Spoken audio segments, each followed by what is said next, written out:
Hopefully.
That's what that is. Yeah. If I can find See. if I can find some seeds for it, I'm gonna put some over there and probably spread some throughout the yard. This? Yeah. Okay. I bet it makes seeds. It grows wild. We should pick some, dry them out, and see what we can get. Sounds fun. That's the type of crazy witch stuff you want to do. How do you think you get seeds? Well, I go to the store and buy them, civilized manner. Oh no! But so, anyways, over here. Oh, hello, two people. Anybody want to say hi in the comment in the chat? I can't. I can't really see. It's very bright out here. But look, this is what I'm excited about. See, the dogs dug a hole in my garden, but look at that. That'll be lettuce, and then these. You can't really see those ones. Here, there's more over here. Are onions, and in the middle, we might even have some carrots coming up. Hey, alfalfa, what's up? This is the beginning.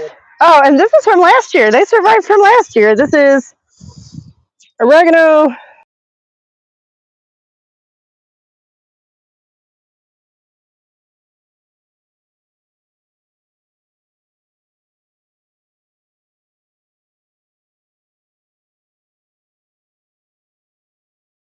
I was just weeding over here earlier. I got all the weeds out of this one because I'm going to plant something else in here next. What about all this shit, this clover? It's thundering where you are. Well, that's the stuff that we leave in to keep the water in. Yeah. You can kind of pull up more of it along the edge if you want. If you're itching to pull something, I wouldn't miss it. That shit spreads fast. And this is peppermint and spearmint. I forget which is which. Let's find out. All right, I'm gonna head on back into work. Okay. I'm just kind of waiting on Kat to get here. She said she's having technical difficulties this morning, unfortunately. Love you, Wes. Love you. Thank you.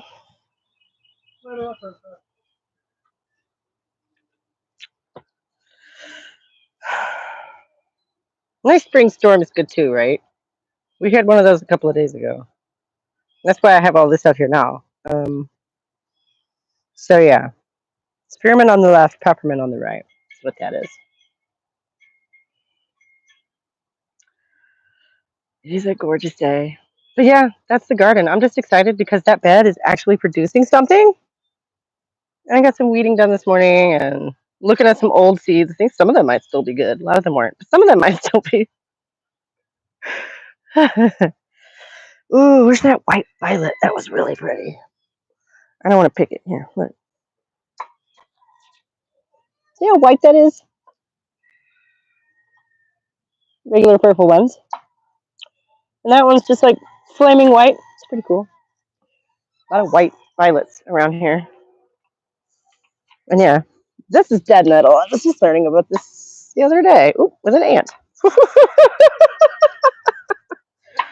Oh my goodness. Anyways, yeah, let's pick another one.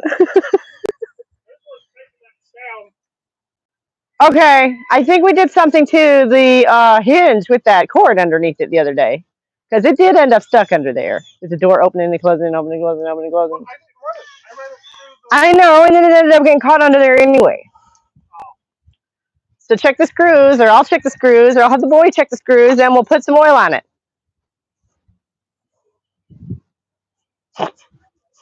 I'm sure you guys are just thrilled to hear the updates about our house, household maintenance, right? Oh, definitely. Except we had some crazy spring storms through the state. Northern part got crazy ice storms. The southern part got hit with tornadoes this past. Yeah, I've been seeing a lot of stuff about tornadoes where like there aren't ordinarily tornadoes this year, right? People who are not like accustomed to or expecting tornadoes have been getting them this year, which is less than great, right? Oh boy, oh boy, oh boy. So yeah, finally got some nice. It's been cold here, which in Tennessee you don't necessarily expect, but it has been March also.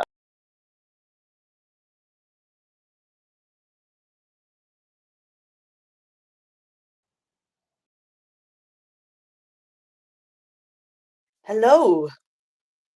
Yay, hopefully I'm not too late.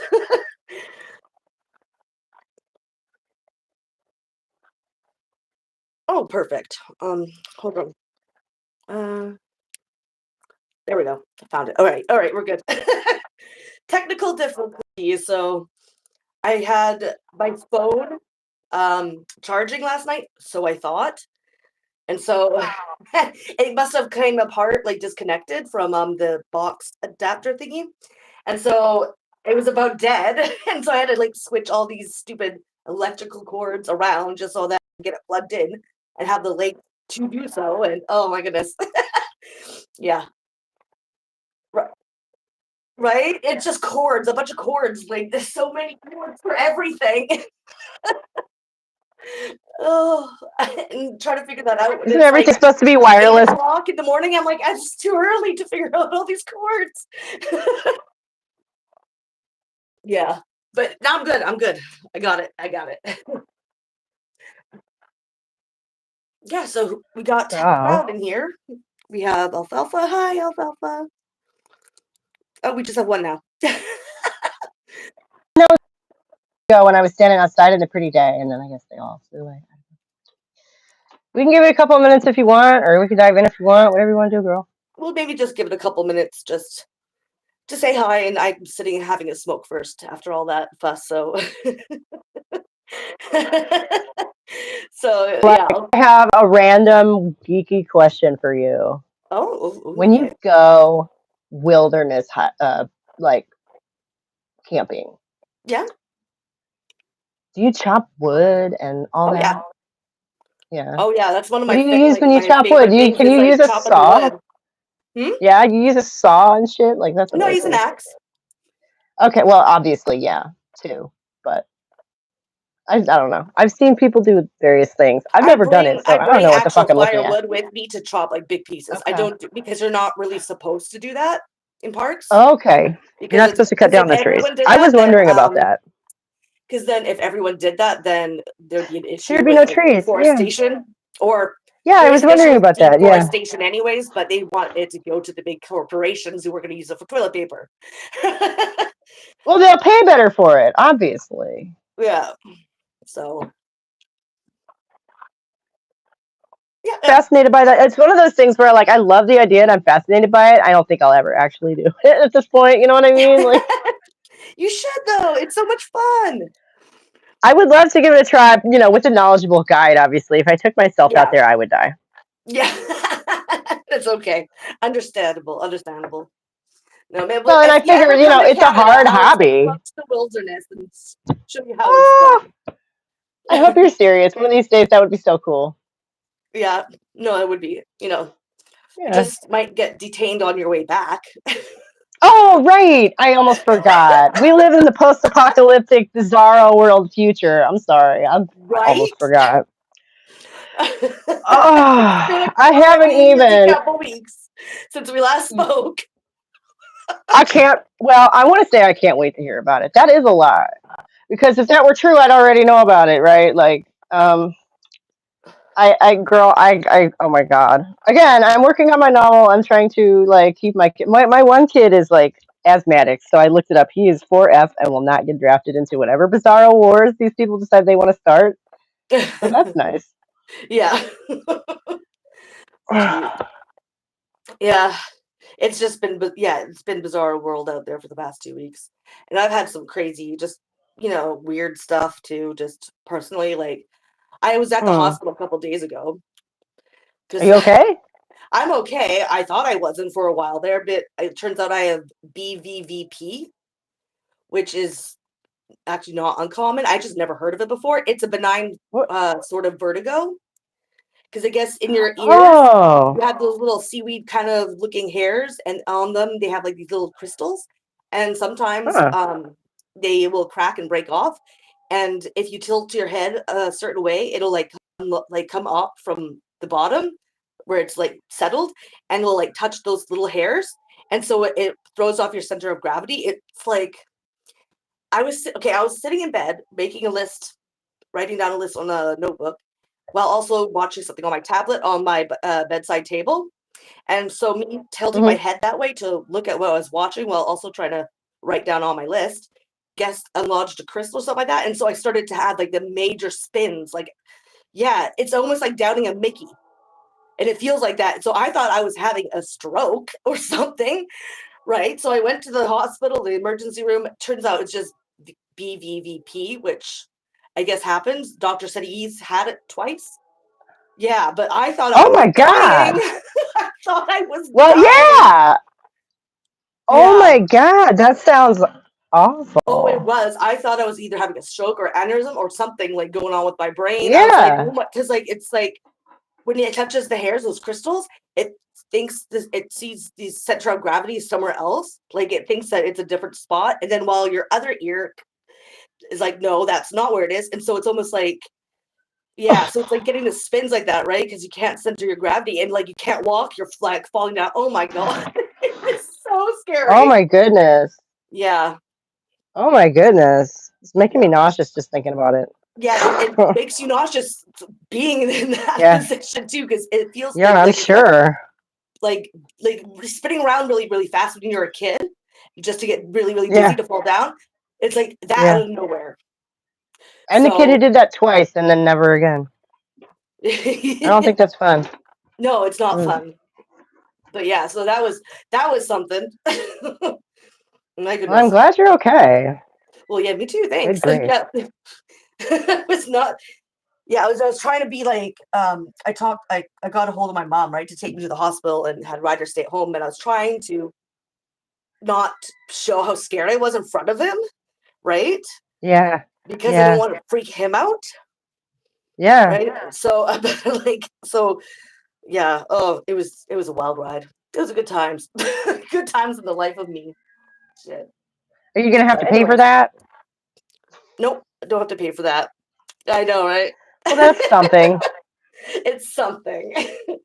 Yeah. No, I mean, seriously, I've heard stories like that here in this country where the next part is how it fucked up your life and you lost your apartment because da da da da da da da da. Oh, I know. You guys are crazy over there. Like, I don't know Hey, how I did y'all not live. design this I do system. not know how y'all A lot of us just don't.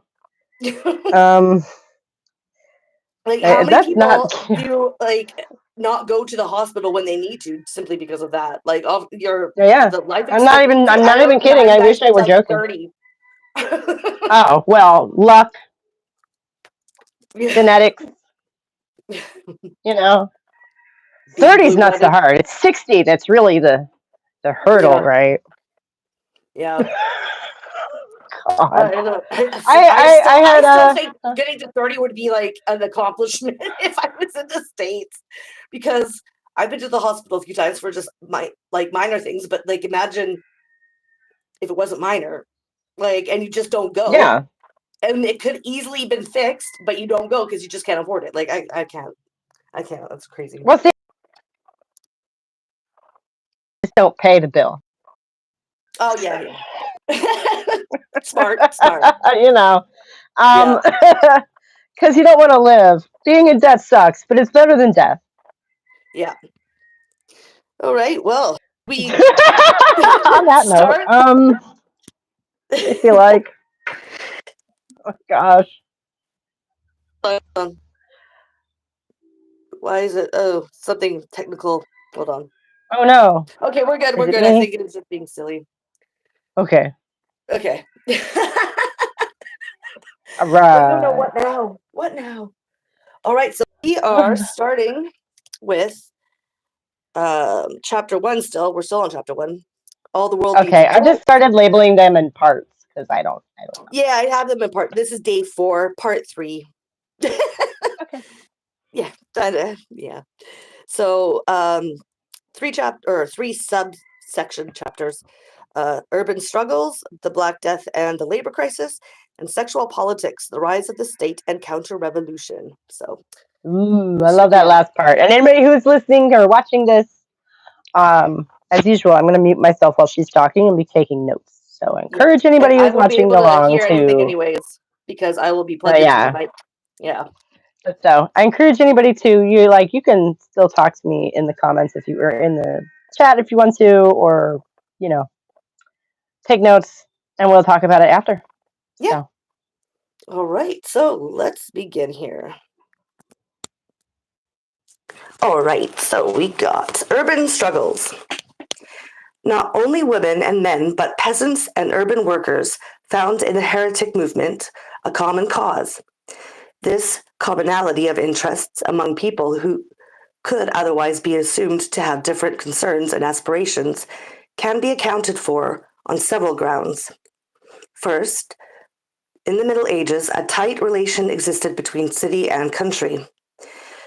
Many were ex-serfs who had moved or fled to the city in the hope of a better life, and while exercising their arts, continued to work the land, particularly at harvest time. Their thoughts and desires were still profoundly shaped by life in the village and by their continuing relationship to the land. Peasants and urban workers were also brought together by the fact that they were subjected to the same political rulers, since by the 13th century, especially in northern and central Italy, the landed nobility and the urban patrician merchants were becoming assimilated, functioning as one power structure. This situation promoted among workers mutual concerns and solidarity. Thus, whenever the peasants rebelled, they found beside themselves the artisans and day laborers, as well as the growing mass of the urban poor. This was the case during the peasant revolt in maritime Flanders, which began in 1323.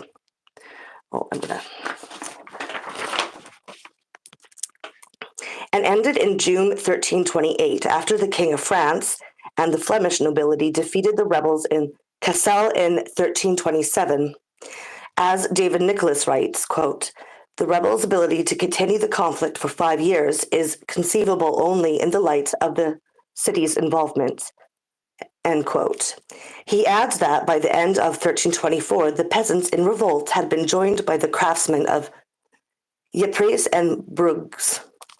Bruges, by now under the control of a weaver and fuller party, took direction of the revolt from the peasants. A war of propaganda began as monks and preachers told the masses that a new era had come and that they were the equals of the aristocrats. Another peasant-urban worker alliance was that of the Teuchons, a movement of bandits operating in the mountains of central France, in which artisans joined an organization that was typical of the rural population. What united peasants and artisans was a common aspiration to the leveling of social differences. As Norman Cohn writes, this is evidenced in documents of various kinds. Quote, from the proverbs of the poor that lament that the poor man works always, worries and labors, and weeps, never laughing from his heart, while the rich man laughs and sings. From the miracle plays where it is stated that each man ought to have as much property as every other, and we have nothing we can call our own. The great lords have all the property, and poor folk have nothing but suffering and adversity. From the most widely read satires which denounced that magistrates, provosts, and mayors nearly all live by robbery. They all batten on the poor. They all want to despoil them. The strong robs the weaker. Or, again, good working men make wheaten bread, but they will never chew it. No, all they get is the siftings from the corn, and from good wine they get nothing but the dregs, and from good cloth, nothing but the chaff. Everything that is tasty and good goes to the nobles and the clergy. End quote. These complaints show how deep was the popular resentment against the inequalities that existed between the big birds and the small birds, and the fat people and the lean people, as rich and poor were referred to in the Florentine political idiom of the 14th century. Quote, nothing will be well in England until we are of the same condition, unquote, by John Ball, who proclaimed during his drive to organize the 1381 English peasant rising.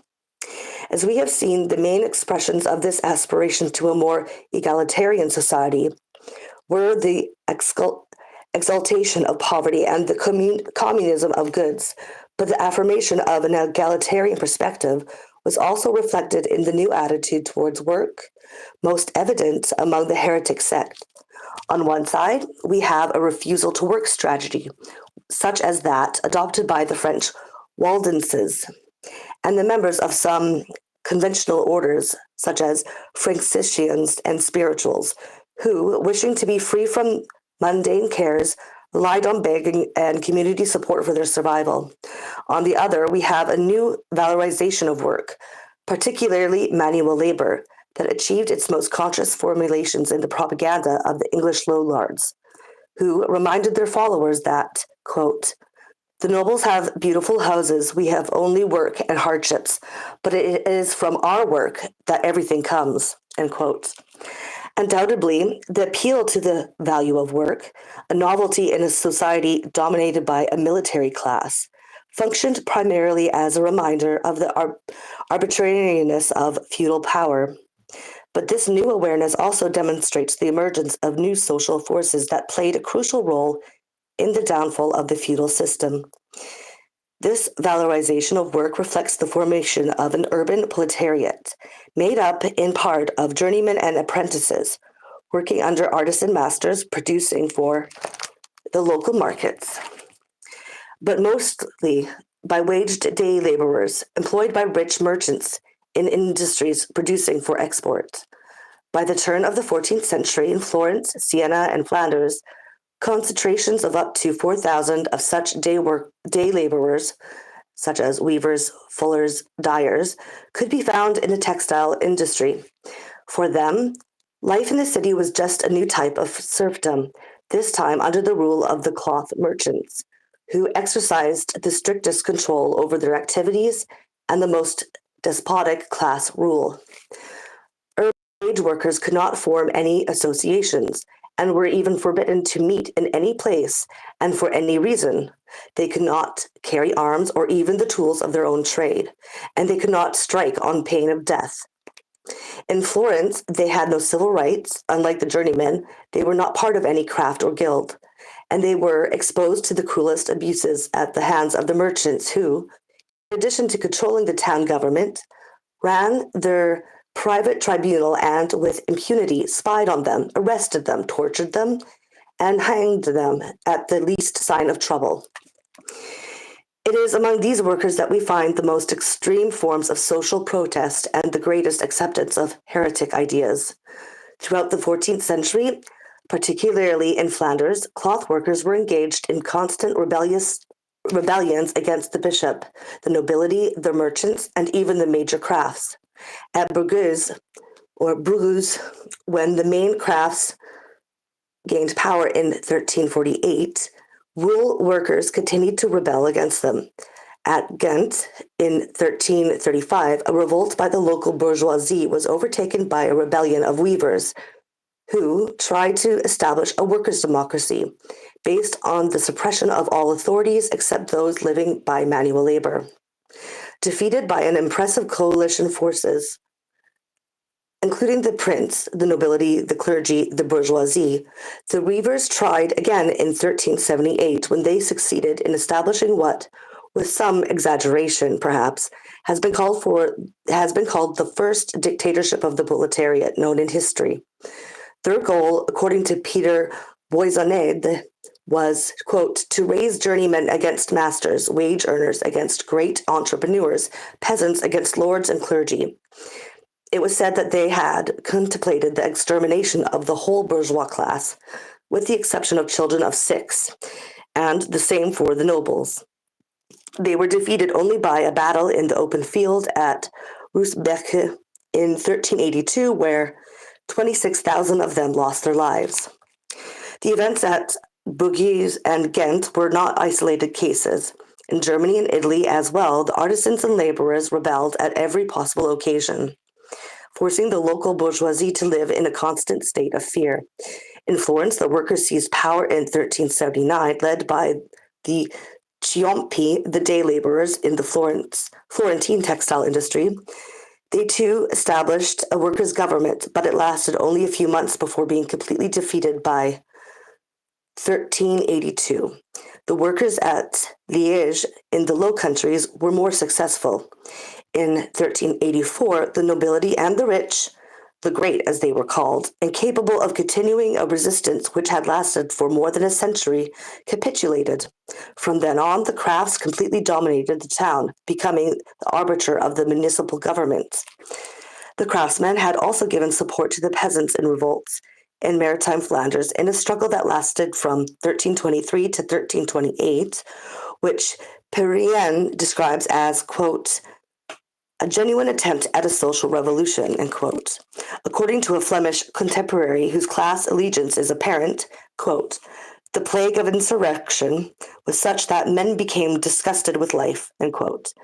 Thus, from 1320 to 1332, the quote-unquote good people of Ypres implored the king not to allow the town's inner bastions within which they lived to be demolished because they protected them from the common people. Right. Next sub-chapter, the Black Death and the labor crisis.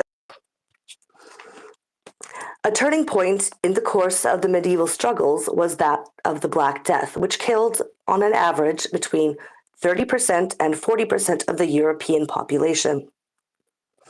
Coming in the wake of the Great Famine of 1315 to 1322 that weakened people's resistance to disease, this unprecedented demographic collapse profoundly changed Europe's social and political life, practically inaugurating a new era. Social hierarchies were turned upside down because of the leveling effects of the widespread morbidity. Familiarity with death also undermined social discipline. Confronted with the possibility of sudden death, people no longer cared to work or to abide by social and sexual regulations, but tried to have the best of times, feasting for as long as they could without thought of the future.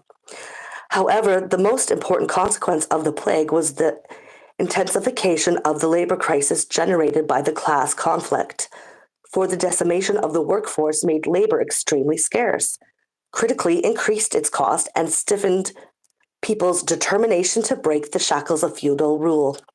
As Christopher Dyer points out, the scarcity of labor which the epidemic caused shifted the power relation to the advantage of the lower classes. When land had been scarce, the peasants could be controlled by the threat of expulsion. But after the population was decimated and land became abundant, the threats of the lords ceased to have any serious effect, as the peasants could now freely move and find new land to cultivate. Thus, while the crops were rotting and livestock wandered in the fields, peasants and artisans suddenly became masters of the situation. A symptom of this new development was the growth of rent strikes, bolstered by threats of a mass exodus to other lands or to the city. As the manorial records laconically registered, the peasants, quote, refused to pay. They also declared that they will not follow the customs any longer and ignored the orders of the lords to repair their houses, clean ditches, or chase escaped serfs, end quote. By the end of the 14th century, the refusal of rent and services had become a collective phenomenon. Entire villages jointly organized to stop paying fines and taxes and no longer recognized the commuted services or the injunctions of the manorial courts, which were the main instrument of feudal power. In this context, the quantity of rent and services withheld became less important than the fact that the class relation on which the feudal order was based was subverted. This is how an early 16th century writer, whose words reflect the viewpoint of the nobility, summed up the situation.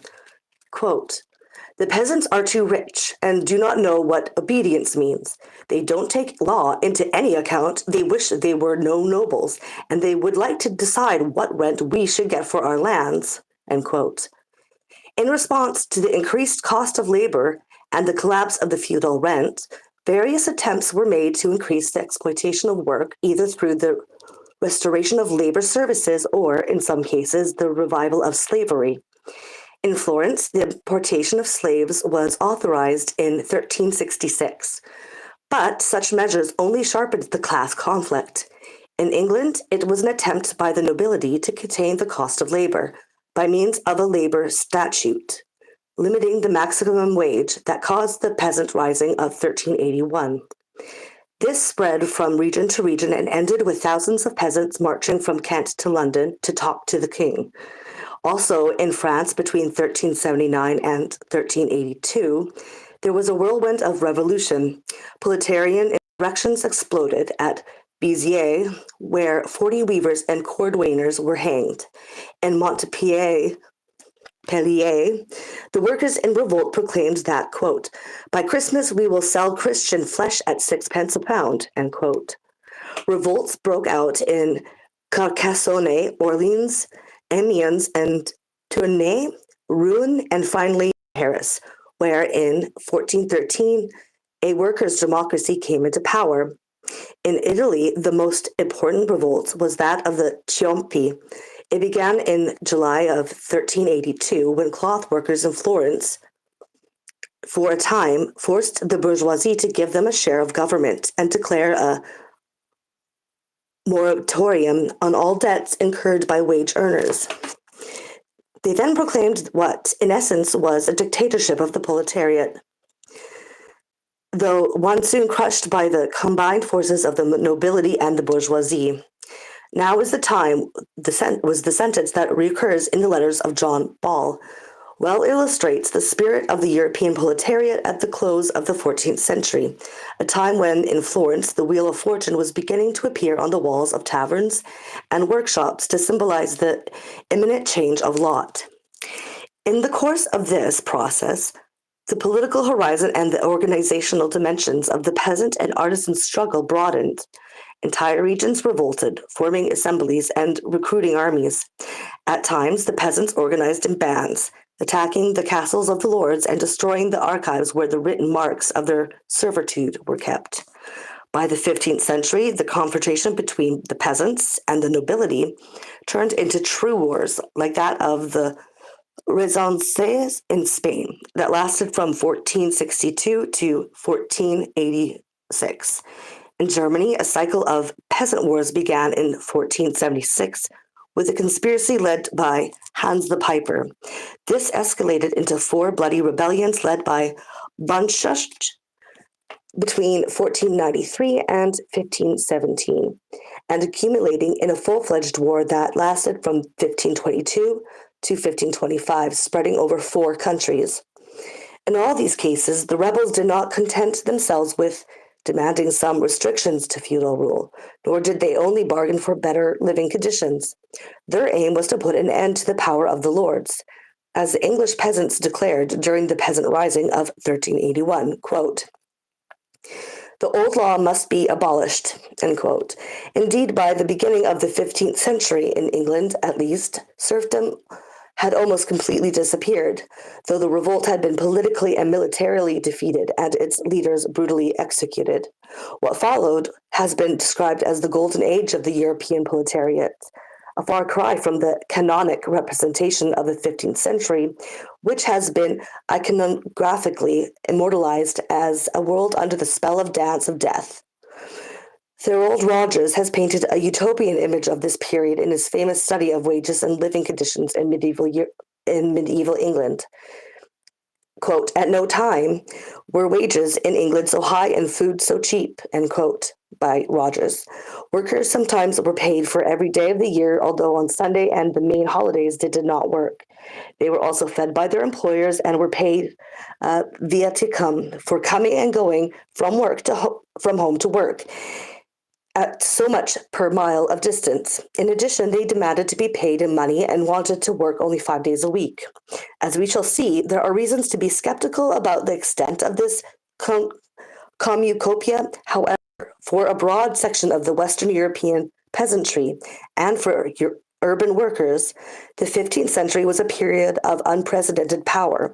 Not only did the scarcity of labor give them the upper hand, but the spectacle of employers competing for the services strengthened their sense of self-value and erased centuries of degradation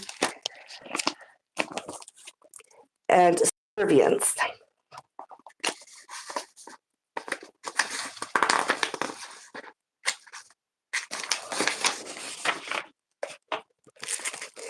The scandal of the high wages the workers demanded was only matched in the eyes of the employers by the new arrogance they displayed, the refusal to work or to continue to work after having satisfied their needs, which they now could do more quickly because of their higher wages.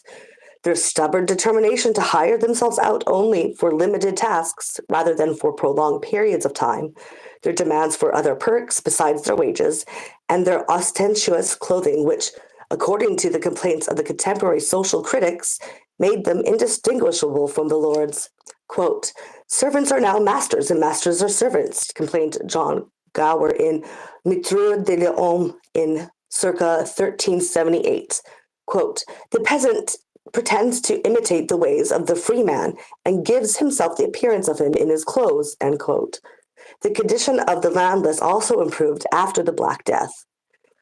This is not just an English phenomenon. In 1348, the canons of Normandy complained that they could not find anyone to cultivate their lands who did not ask for more than what 6 servants had earned at the beginning of the century. Wages doubled and tripled in Italy, France, and Germany. In the lands of the Rhine and Danube, the daily agricultural wage became equivalent in purchasing power to the price of a pig or sheep, and these wage rates applied to women as well, for the differential between female and male earnings was drastically reduced in the wake of the Black Death. What this meant for the European proletariat was not only the achievement of standard of living that remained unparalleled until the 19th century, but the demise of serfdom. By the end of the 14th century, land bondage had practically disappeared. Everywhere serfs were replaced by free farmers, copyholders or leaseholders, who would accept work only for substantial reward. And now we move on to the third sub-chapter section, sexual politics, the rise of the state, and counter-revolution. However, by the end of the 15th century, a counter-revolution was already underway at every level of social and political life. First, efforts were made by the political authorities to co-opt the youngest and most rebellious male workers by means of a vicious sexual politics that gave them access to free sex and turned class antagonism into an antagonism against proletarian women. As Jacques Rousseau has shown in Medieval Prostitution, circa 1988, in France, the municipal authorities practically decriminalized rape, provided the victims were women of the lower classes. In 14th century Venice, the rape of an unmarried proletarian woman rarely called for more than a slap on the wrist, even in the frequent case in which it involved a group assault. The same was true in most French cities. Here, the gang rape of proletarian women became a common practice which The perpetrators would carry out openly and loudly at night in groups of 2 to 15, breaking into their victims' homes or dragging their victims through the streets without any attempt to hide or disguise themselves. Those who engaged in these, what they considered sport, were young journeymen or domestic servants and the penniless sons of well-to-do families, while the women targeted were poor girls working as maids or washerwomen of whom it was rumored that they were quote-unquote kept by their masters. On average, half of the town male youth at some point engaged in these assaults, which Rosiod describes as a form of class protest, a means for proletarian men who were forced to postpone marriage for many years because of their economic conditions to get back their own and take revenge against the rich. But the results were obviously destructive for all workers, as the state-backed raping of poor women undermined the class solidarity that had been achieved in the anti-feudal struggle. Not surprisingly, the authorities viewed the disturbances caused by such policy, the brawls, the presence of youth gangs roaming the streets at night in search of adventure and disturbing the public quiet, as a small price to pay in exchange for a lessening of social tensions, obsessed as they were with the fear of urban insurrections, and the belief that if the poor gained the upper hand, they would take their wives and hold them in common. For proletarian women, so cavalierly sacrificed by masters and servants alike, the price to be paid was insurmountable. Once raped, they could not easily regain their place in society. Their reputation being destroyed, they would have to leave town or turn to prostitution. But they were not the only ones to suffer. The legalization of rape created a climate of intense misogyny that degraded all women, regardless of class. It also desensitized the population to the perpetration of violence against women, preparing the ground for the witch hunt, which began in this same period.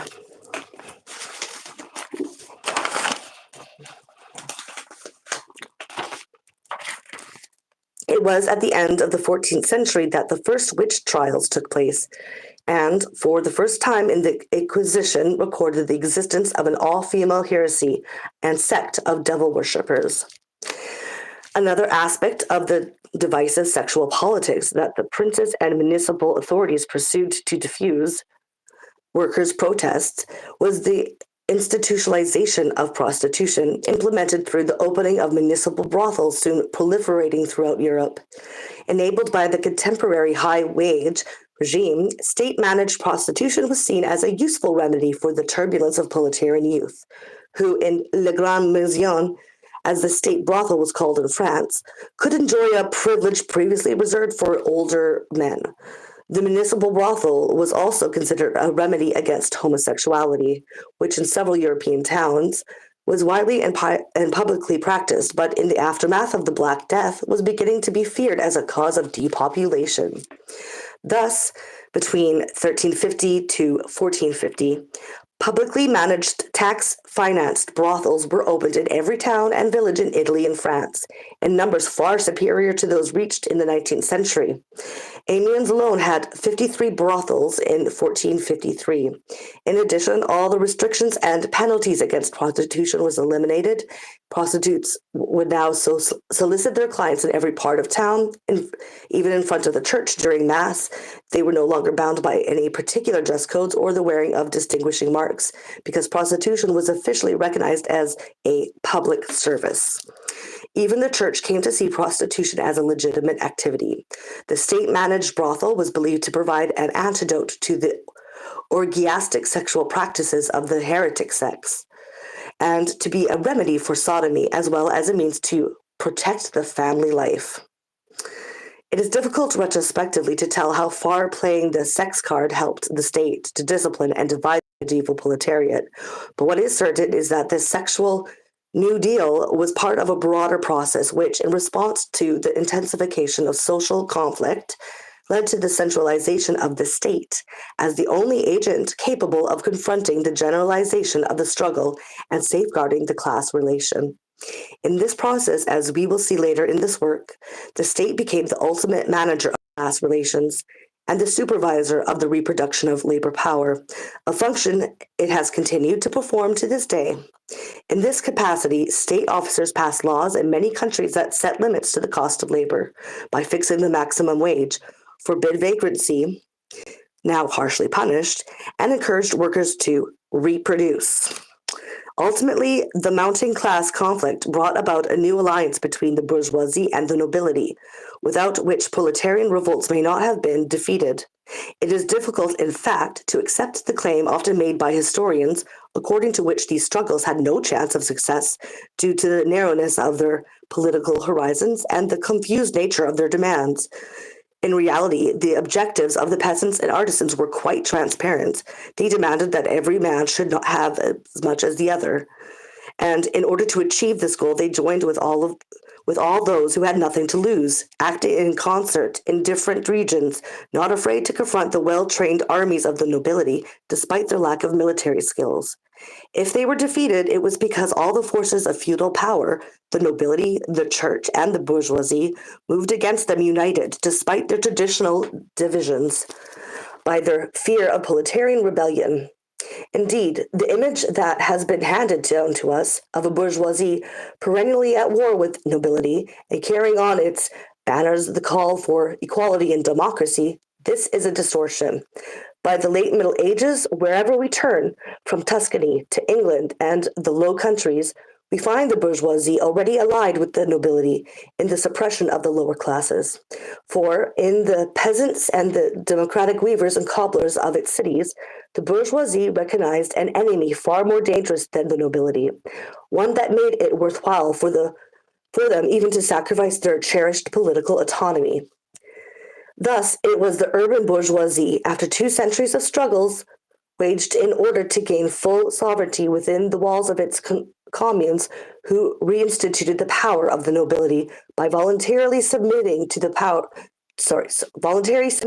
rule of the prince, the first step on the road to the absolute state. And done.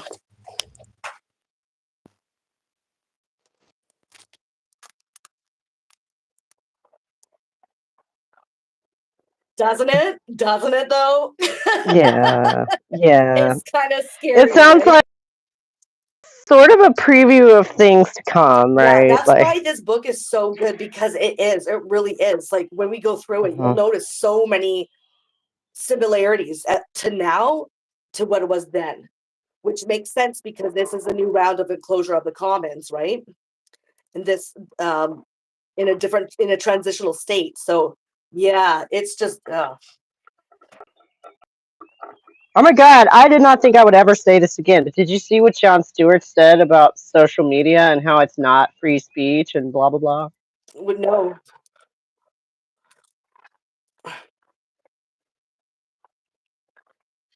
That these people have actually created a machine to take absolute power over the.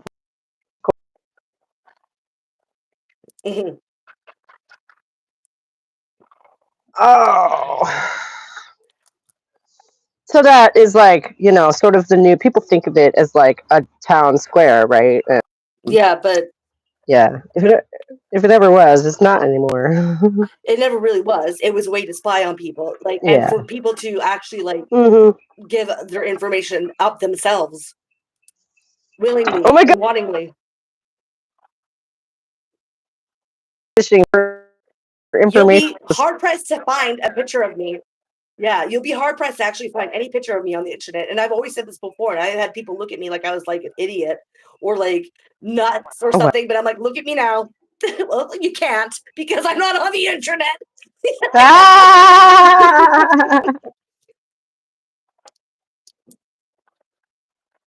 Using my own voice for years, and it's probably been used to. Well, also, like, I also had like reason not to because I didn't want to be had my face recognizable when I was out protesting or doing something by police, right? Because that's what they do is they go Right. on and they take your information and they look for people that have more politically radical positions and they look for them. So I don't No, want yeah, them and to, then they spy on you. I know the FBI's done it for 100 right? So fucking why would you years. I give that up swear. to them? Why would you? No, You're yeah. looking at me like I'm crazy, guys, but I think y'all dumb as fuck. Like, And I've been thinking about this lately because I have in the past, few years, however long, political stuff, pretty, hardcore political topics, right? Yeah. Yeah. And this would be an obvious moment to like really go harder on that, right? But on the other hand, he's deporting people already. Mm-hmm.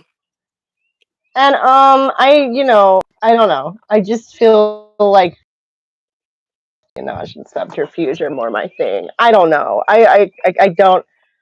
How if we all jump up and get smacked down? What how what this will pass eventually, and then what? Mm. Well, I got some. Oh. I don't know if We you need to really want to talk about survive. this because I'm such a doomer. I know. I'm trying to survive, is what I'm saying. This is my No, I own know. version of doomerism, I guess. I'm not out there waving my fucking flag anymore so much, partly because I don't want to get shot down. Yeah. Get shot down Okay, I anyways, have but shit like, I yeah, need to like, accomplish. okay, stop. Say again? I said, yeah, but if you're gonna get shut down anyways, which I don't know, World War III just looking closer and closer at this point. Keep on bombing Yemen the way that you're doing, right? Right. No, It's just like yeah. that's what I meant, like Things are doomer. Like getting it's really all scary, fucked. It is scary. I know. and I don't feel like, what's paranoid? Yeah, right. What even is that? Having common sense. Paranoia is common sense. And you're knowing your surroundings. It Yeah. sure feels that way. And I'm not going to sit here and, put a target on my own back. That Well, seems that dumb. yeah. Well, this is why people do protests in masks, and I know there's people like, well, why don't you show your face? Well, obviously, because now they're snatching people off the streets. Right. That's why, you dumbasses. You know why. Like, either do anything. No, yeah.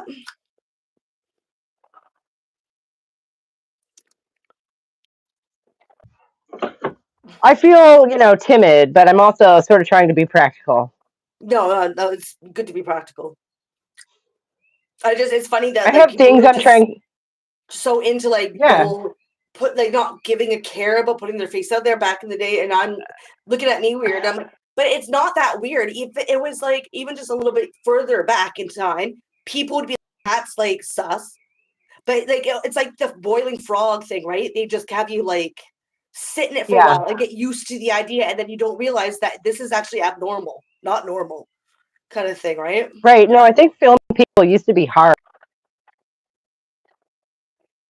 I Yeah, they agree wouldn't want to too. be on camera. They wouldn't want to be carrying a cell phone that's always like able to like listen in. And that sounds weird, but that's true.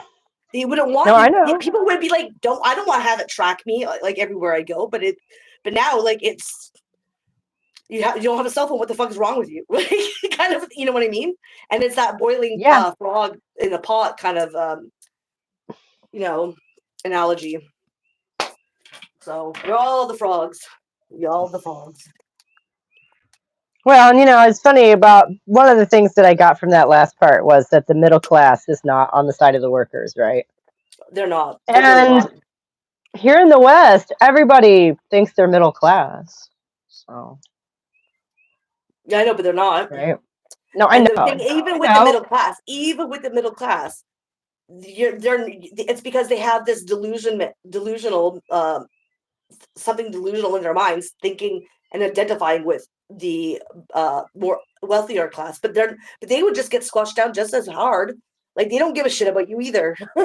And you're not going to have all of that when things get dire. You're going to fall down the classes because you're not part of the club, but they don't realize that because they've got their privileges and crumbs.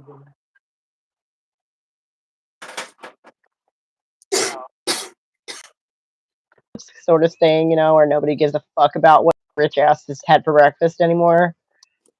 Yeah, well, I think that's already come to pass, but I still see people out there protesting, like at Take Back, was it Take Back or Take Down, boycott Tesla, whatever, and they're all going, Mm.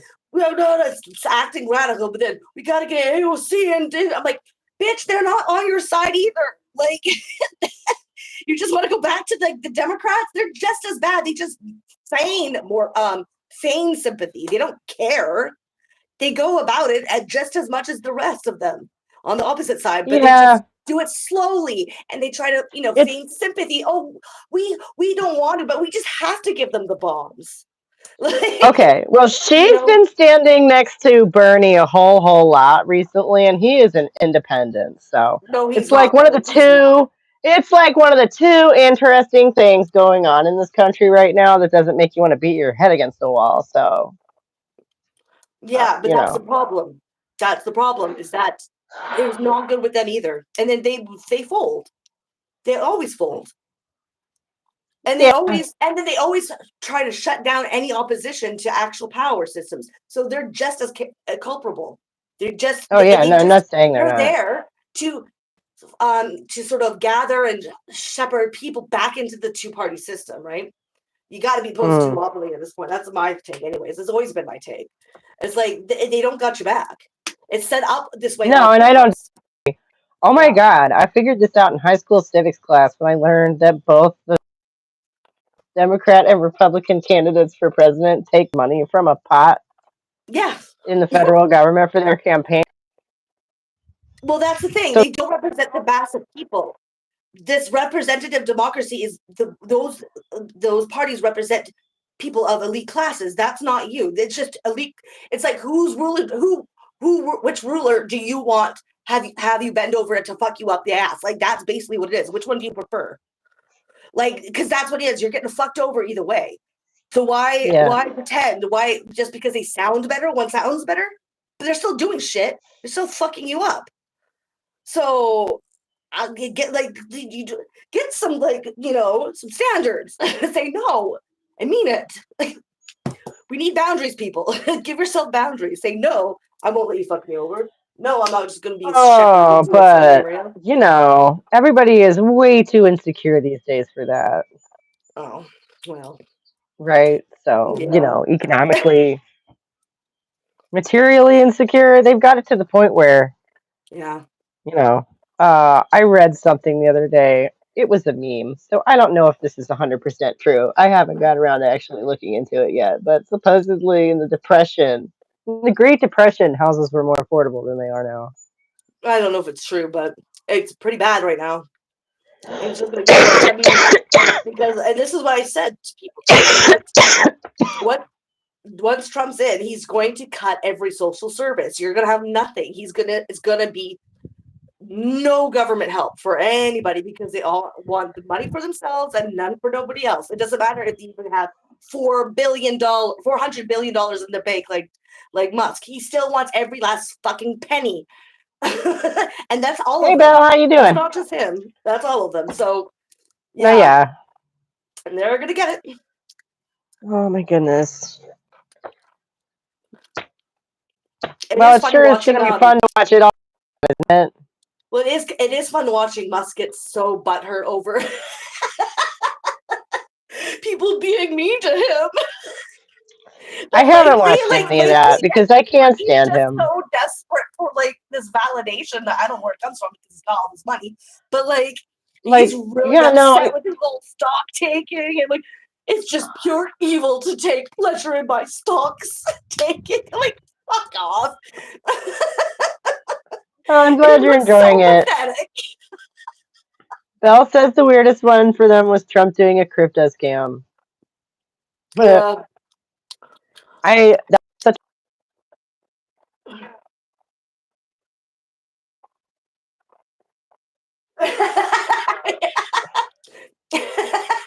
Sorry, that's seriously every day the news just makes me want to lock myself in a room and never come out again. I swear to God.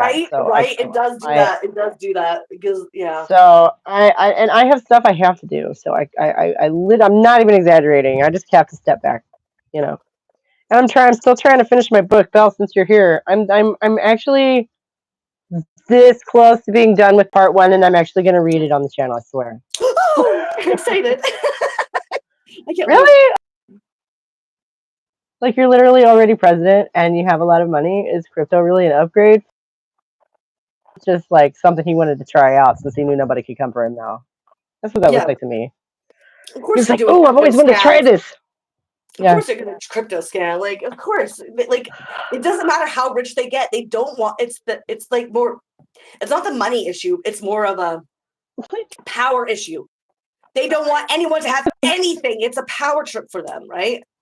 So it's not about but it collecting just more money. It's not about the money. It's about the power. That's why they power tripping. I get right. Yeah, that's what it looked like for sure. Awesome, awesome. I just have like a couple of things to play with the but I got all the scenes like typed up. Everything is typed up. I need to do just a little bit more editing, and smooth out a couple of things. And there's one I was doing the read through. I thought I was done.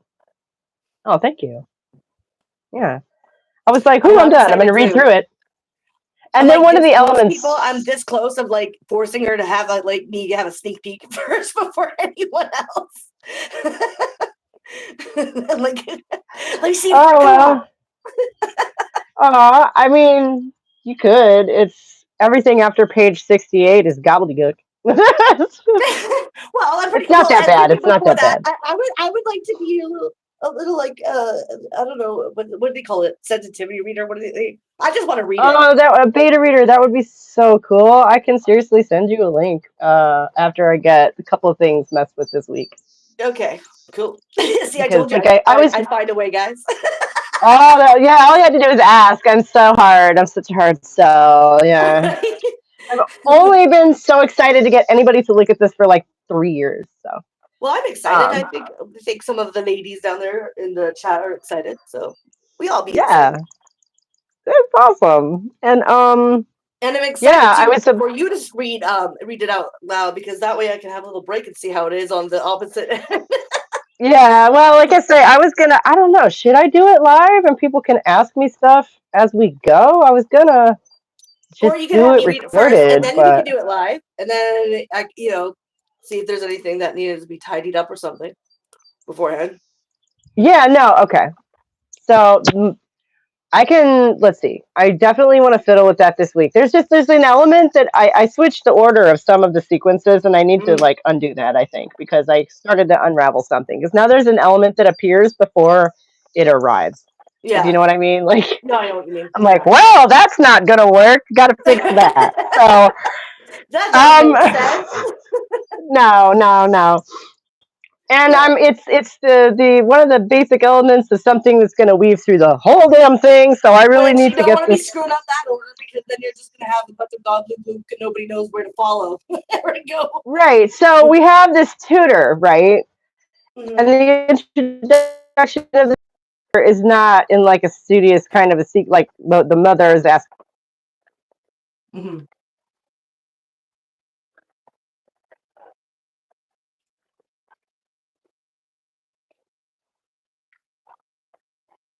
Mm-hmm. Yeah.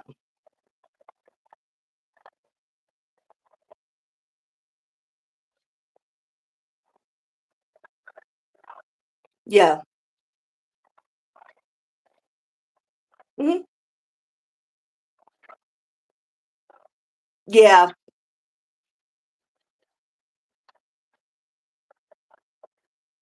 Yeah. Well, it just depends, I guess. It depends on like what you mean by that. Just because one of the things I hate about fiction is when they just handhold you through things I like, instead of just dropping you in the world and letting you figure it out. So it might come off that way, but it might be fine. I guess you'll just have to see by me reading it to see how I feel. I'm sorry. I was distracted because Dal was typing something. I think recorded chapters and a live Q&A after would be better. And that's good. I was going to do it all in one go because I say it's not even 70 pages. It would be kind of a longish video, but yeah, the chapters themselves are like not that long. So, okay. Not like no, but anyways, how I'm this one's sorry. taken Please. like how many like days already, and it's still in chapter 1. Well, yeah, well, this is different. I can make my chapters as long as I want. Yeah, I know. I'm just saying, like, these are long chapters. Like, No, I know, and she's writing from an academic. She's trying to make draw a bunch of shit together to make a very complicated point. So, well, I know, but just in I feel like comparison, her chapter lengths are probably less flexible. In fiction, you can do whatever the fuck you want. That's No, all I'm I'm just saying saying. in comparison, right? It's not gonna feel the same Yeah. dense heavy. No, it's not per chapter. It would really. So, Oh, like I I say, didn't we could do mention. it recorded. Huh? I didn't mention that that was the end of the chapter. We are actually past chapter 1 now. So, yay, accomplishment! Yeah. Before the comment. You remember? What? No. Shit. I don't know. I'm sorry. Sorry. My My mind's mind like it's wandered saying we're because I going got to it distracted. right away and somewhere else. It's gone. But that's what happened to me. We can't.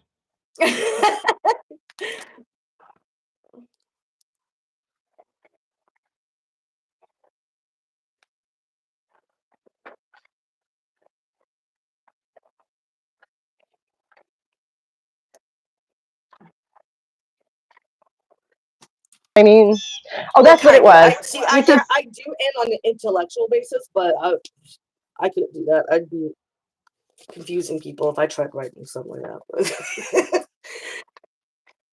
Hypothetically, yeah. Intellectually, yeah, I do know what you mean, but yeah.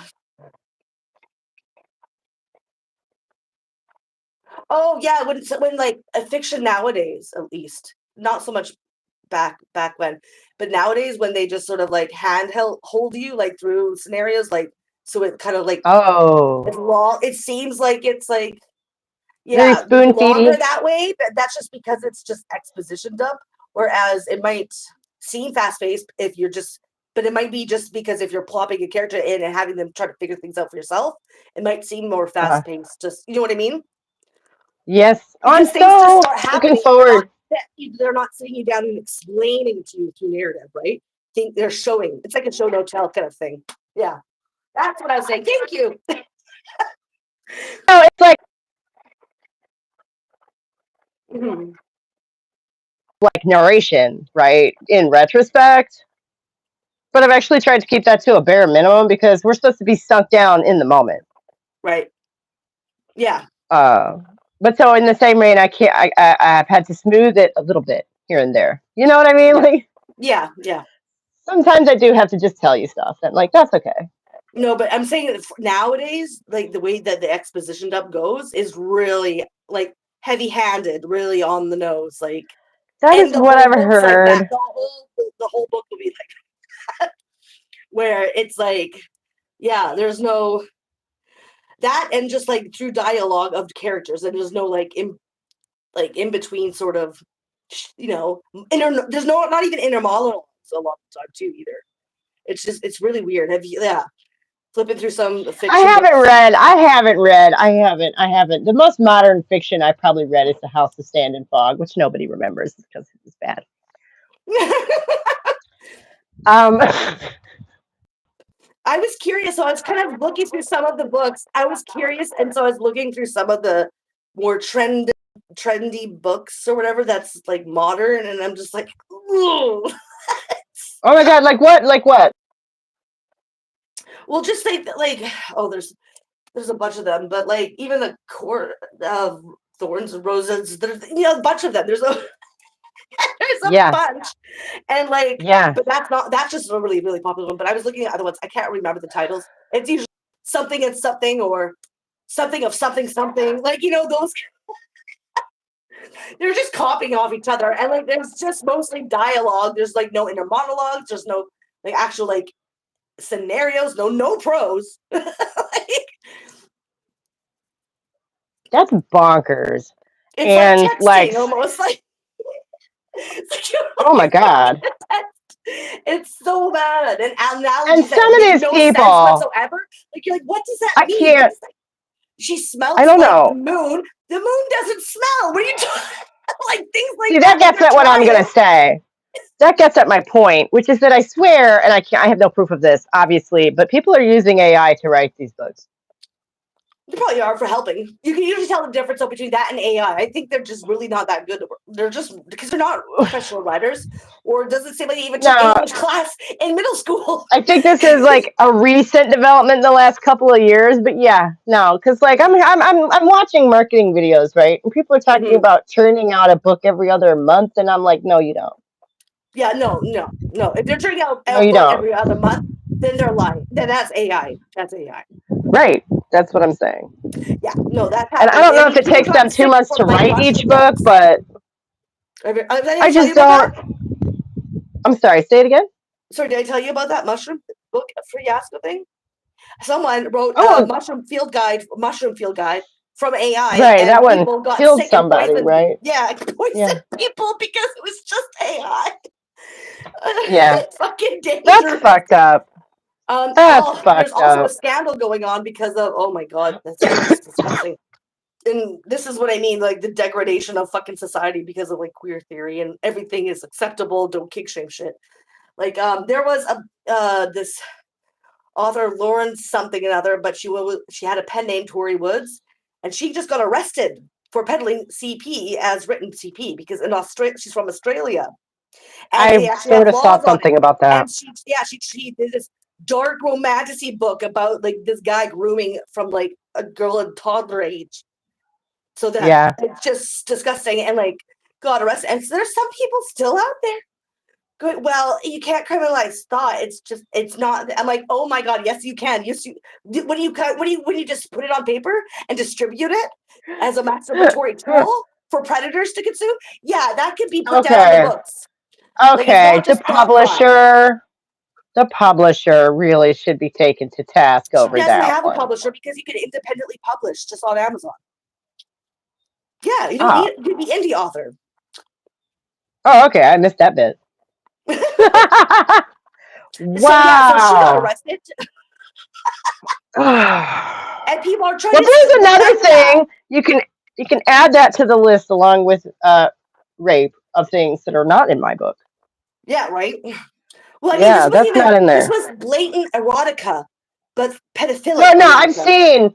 I haven't watched any of them, but I watch a lot of booktube stuff, so I have stuff come through my feed about this, and I hadn't looked into it because it sounds disgusting.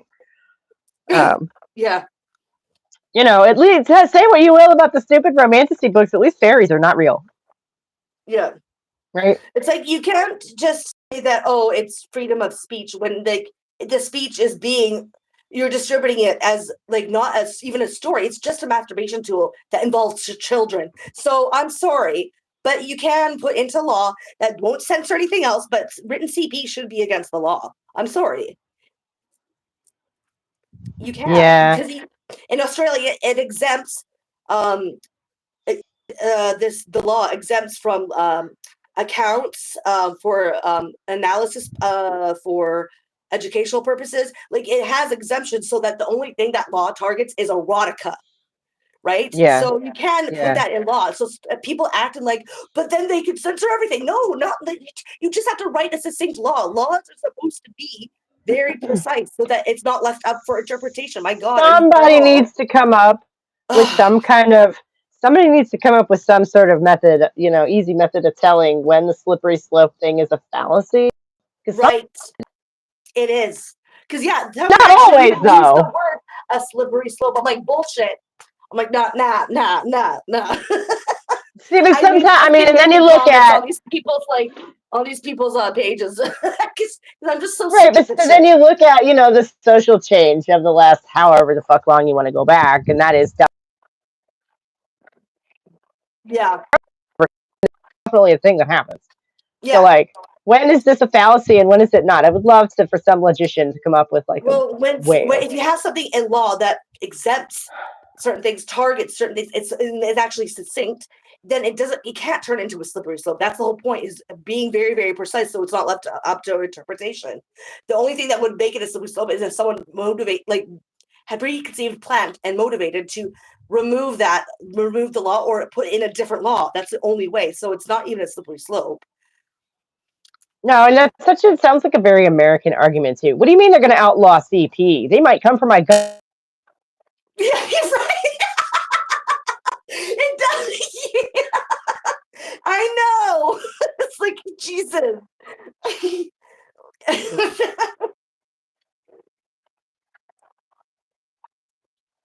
Yeah, like, well, Australia has some fucking like batshit crazy situations happening down there too. Don't get it twisted. But at least they have that. at least they have that. That is one thing that they do have. That's probably due to feminism, and it's probably to do with a lot of because there is a lot of radical feminists down there as well.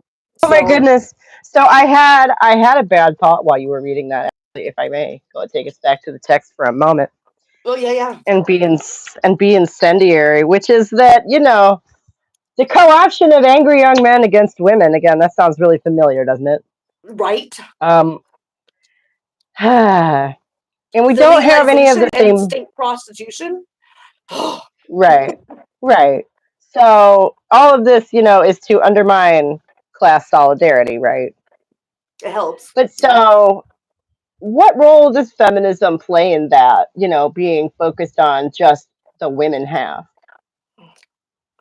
You know Well, what for I one mean? thing, Is it possible, not even possibly maybe easy for that kind of thing to be turned in a similar way? I mean, I hate to think this, but no, it's hard. It's hard to try to because the thing is, you need to have men that give a shit so that they can help like so they can rein back other men because women don't have the status of power to do so. And you've also got women that right. are sort of like that are the pick me's. I hate to say pick me's, but it's true. They're the pick me's that they will go Yeah. and align with men so that they No, save but their so own ass feminism and is throw sort women of under the bus. could So be I don't even know the answer to that question. Like, I so mean, but so feminism could be seen as like a reaction to yeah, the militarization, if you will, for lack of a better word, of the young men, right? So the yeah. women go, well, you know what, we matter too, and then form their own thing, right? So it's like a reactionary thing, and I mean, are we part of the problem? I guess is what I'm saying. I have to ask these questions. I don't What do you know, mean part of the problem? like. I don't know. And I've seen this argued, and it's always frustrated me that, we should put like class concerns above, women's issues. And I I don't don't really think you know should what to be. say to that. I don't think that. I don't think you should put class issues above women's issues because women's issues is a class issue. It stems from it, but women as a class instead of just economic class. So if you start to think in terms of class, women as a class, it's just Okay. as important. It's not one or Okay. the other because one or the other will crumble and fall if one and the other isn't acknowledged. Right. So if by saying, oh, we should just focus on class relations, it'll never happen. It will never happen. Your goals won't happen because you fuck over women as a class because of right. And you're not even acknowledging it or like even putting any like thought to it. So your goal isn't going to work because you need half that population to be aligned with you. Right. Right. And if without it, you're going to Hmm. fail. You know what I mean? Yeah. And see, this is what brings me back to like feminism. Actually, the more I've thought about it over the years, and I love it to death, obviously, and I consider myself, I'm not going to say I'm not a feminist. Like, that's not what's coming. But Yeah. like, it But annoys me you, sometimes because, you know, that we should have to insist on that. Oh, I'm sorry. I need to eat lunch. I had a slipped gear in there somewhere. Say that whatever the last thing you said was again, please. you can't. Their goals of just we need to focus on the economic working class. Well, women are half the population and are also workers. So if you just gonna fuck over half of that class and set like, then you're not, for one, and you'll never reach your goals because you need us. You can't just have us be subservient to your sexual predilections, as we're not women will never ever bow down. Some might become pygmies, but like no, that's not. It's just that's creating class antagonism right there by not recognizing women as a class. So Hmm. when people say that shit, it irks me because it's like you don't get it, do you? It's not one or the other. It's not one or the other. You like, and it's the same thing for feminism. If you don't look at the economics for women as a class as well, then you're gonna get the fucking Hillary Clinton girl boss, and they're not gonna change. You're just gonna end up economically suppressing other women Hmm. because you've not focused on the economic as a class. So it goes hand in hand. You see what Mm, I'm saying? sort of. I'm not gonna lie. Um. Oh my god, I'm having a brain moment. I'm sorry. I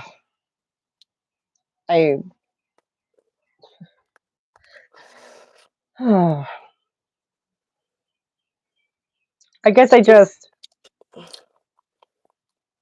I don't know. I think what I was getting at was that it's just so infuriating to have to insist that women are people over and over and Oh, I over know. again. It's really But now the way you demoralizing explain that makes almost. me think maybe we should take care of feminism first. I don't know. Like, Well, I know. Well, the thing is, I'm I'm taking care of feminism, but I'm making sure in my feminism I have a class consciousness about it, and I can't help it. ah, But most men don't, and so and if they would just would have to open up their minds that this is important as women as a class, and so I can't do anything about the men. So fuck them. So because I'm not well, giving that's a one way of part doing up it. for the other. I'm just not, because I know intellectually that that's never, that I'm just be like running in circles chasing my tail, because if one's not going to succeed without the other, then fuck it. I'm going to keep that class conscious as a women as a class and as, economic class. But if the one side, like mostly the men, don't want to see women as a class, just want to refuse to see it and just look at the workers, that I can't work with you, because like Mm. what would be the fucking point? That's kind of where the position I've gotten to, where I'm just like, listen, I can't force you to think this way, but that doesn't mean I'm gonna fucking just follow along on your dumbass fucking path to nowhere. So I'll focus Right. And with how many women who times have they actually tried have to do that thought. anyway? Yeah. It's so, and going back to like the cyclical nature of history. How many times have they had to try to pull this off? And they do. They say, "Hey, women, come join us. Be part of the economy in the wider world and get jobs and be in politics and what the fuck ever." And then a generation later, it's like, "Oh wait, never mind. We want all this for ourselves. Go home." Mm-hmm. No, and I was thinking back when, in the 14th century or whatever, when all of those weavers and, workers were rebelling. Imagine if they'd had the internet. Like, Right. would have been done. Would have been over so fast. But propaganda is quite the tool, and it's been used very effectively against people. That's the problem. Is that it is really demoralizing seeing so many people just either take it or just ignore it, or just just try to just not even like comprehend like where they're even at in like life, in this civilization, in this society now at this present time, and what's happening, and they're just not looking, Well, and are easily led, that and having an outlet that is class so antagonistic. Red wants to know if you're saying you want to move towards a classless society. Yes. Okay. Like, yeah. Isn't that the idea? I mean, yeah. And Belle says, I don't think my mind would survive medieval weave talk. No, no, that would be so epic. Um, you might actually Medieval be we able to keep talk. up, though. Like if medieval weavers had had the internet, they would have had TikTok, I guess, presumably. Mhm. I don't know. Um, but so yeah, Right. propaganda. I was gonna say, I think that especially in the West, if you will, we have been inured to the idea of like what propaganda is entirely. Like, oh, Metro Goldwyn Mayer made it, so it must be fine. It's just a movie, There's nothing in it. Um, Because like back in the day, we'll get to it when we go through the book. They had, like, with the printing press and all that, they had a big all movements were using it as a way to politically organize, like the lower classes. But because of like the authoritarian sort of overreach that our society has become, there's so little of that, and it's hard to find. Like, there's not many organizing, not a lot of organizing, as much as you would think, considering the population density. That, like, because back in the day when this shit was happening, like there was like they were like going to war with these fucking lords, right? As it was, as you can yeah, see, yeah, like, you know what I mean? They were organized. tens of thousands of them died. I seem to recall hearing at Mm-hmm. one point. Yeah. Um, And that's the bitch thing about it is that you can kind of do whatever you want, and then the state or the nobles or whatever Hmm. have better firepower. Yeah, So, they have a lot of a lot in their favor. So and it just boggles my mind that they would just be like, you know what, we'll just wipe them out. yeah, they Just, were I'm balls tired of like playing this back then. game. They were like balls to the walls. Like they were like, we'll kill the Yeah, last we'll just one. We hang have to all of die. them. Round them up. We're gonna hang them. I'm done playing this game. It's over. Yeah, right. I'm like, why can't we get back to that? What? See, that's what I'm afraid of. Because eventually, they will get to us. Okay. They're going to get to Eventually, us anyways. They're going to get to us anyways. Better them than me. for execution. Hmm. For execution. I Well, like to think that they're not gonna. when you start World War III, when all of us had like nuclear bombs, yeah, that would be a form Hmm. of execution. And all just because it's a Yeah. piss fuck, and it's just a pissing contest over a pissing Right. contest, really. Yeah, no, yeah. And then there's the mythical, biblical aspects of it, which I don't even want to go into again. They make me so angry. Belle says, "Oh God, the people who say it's just a movie/book, I can't deal with them, man." But listen, Yeah, me too. think about that. But think about that. That's like conspiracy theorist central. The stereotype of like the crunchy Christian mom who doesn't let her kids watch television. Am I the only one who remembers that? Like Yeah. all the stuff that was crazy when I was a kid. I swear to God, it's all true. Now, No, it's what true. the what the fuck? Like even if it's unintentional, there's going to be a message behind it because people have biases and positions. Yeah, but that's not even what we're talking about, is it? Like, there are certain things that have been allowed and certain things that have been not, and they change across time, right? But But every book and every movie, that what I mean is that there's always going to be some sort of message. right, no, I understand. Propaganda itself is not bad. That's storytelling. No, I know, but that's what I mean. Like, so Like, when people say that, it's like, what are you talking about? Of course it does. oh yeah, that's true. That is just being baseline You're stupid. just Yeah, saying, that's true. don't think about it. Be intentionally dumb. They're advocating basically to turn your brain off or quote unquote, just be stupid. Even if the moral of the story is literally love yourself, it's still a Yeah, that's still a message. message. Yeah, Yeah. like how is there not? I don't. But like the only people that would say that have already like dumbed themselves down to a point where their brain I cells are not rubbing. They're not rubbing. Right, and again, maybe my experience is unusual, but this used to be that was like the mainstream kind of attitude for a long time, or is it me? The person who overanalyzes media used to be the kook who nobody wanted to argue with. Like, Well, I mean, it just depends. I mean, it depends on your status. If you were a sociological professor, I'd say. well, or Siskel and Ebert, but like, um, Yeah. but generally speaking, and that's one of the reasons I think no one like film critics. What the fuck are those? Who does that? That's not a thing anymore. Because they're morons. You ever go back and watch any of that stuff? Their Yeah. analysis No, is they are. Yeah. Well. so Yeah. surface level, and it's like, wow, good job there, old man. You watched a film and remembered it later. Good Well, now job. we do have reviewers. They just usually No, on yeah, YouTube, regular well, yeah, people. and they do a whole lot more, is what I'm saying. Yeah, Like, yeah, they do. And there's so much than more just be variety. like, Yeah. yeah, yeah. And I love how you can go and find people review like new reviews and analysis of old stuff. Oh, that's You know, crazy. Everyone's yeah, like welcome people to will visit with. go. No, but There the are whole comment right channels that are there. devoted to like movies from the '80s, and like Yeah. people are still watching that old shit and doing new analysis of it, which is so interesting because some of those movies were interesting. You know, But the person that was talking about like the teacher recently in Florida had to remove a sign saying yeah. everyone's welcome because it was a political opinion. Well, yeah, it's a political opinion that of egalitarian. Why is that bad? That's called I'm sorry. egalitarian.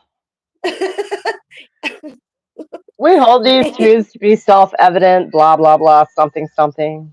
Send me your huddled masses yearning to breathe something. It's like only just a pillar of our American identity with that. Like that is so should be so Yeah. incredibly uncontroversial. It's on the Right. Statue of Liberty. Essentially, it's just worded differently. Right.